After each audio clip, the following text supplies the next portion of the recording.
nagulat na lang ako, tumingin ako, pagkatingin ko kay Kiana, meron siya sa akin inaabot na hawak-hawak niya.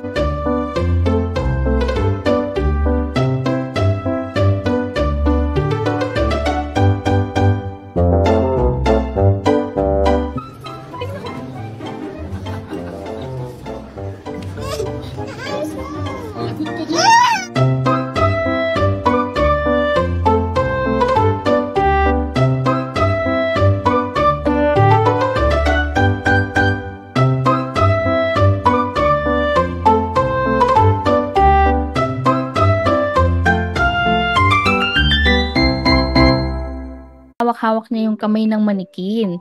Tapos, hawak-hawak niya yung kamay ng manikin. So, medyo natitense na siya kung paano niya ibabalik. Naiiyak na ako sa kakatawa ko sa kanya.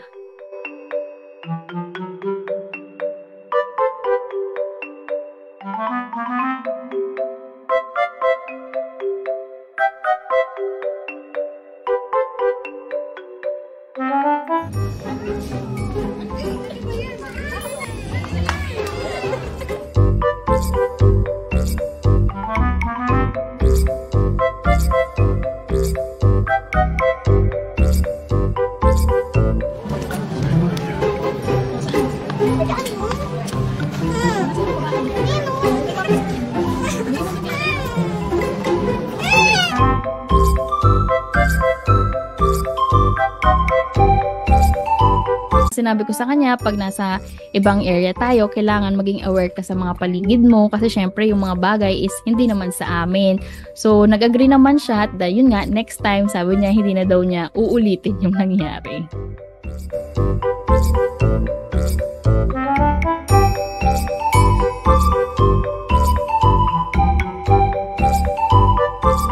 Huwag kayong magpapanik or huwag kayong magagalit. As much as possible, huwag niyo pong sisigawan yung bata sa harap, of course, ng madaming tao. Kasi normal lang po sa bata ang pagiging curious nila. So, bigyan natin sila ng room to grow and learn habang ginagabayan natin sila.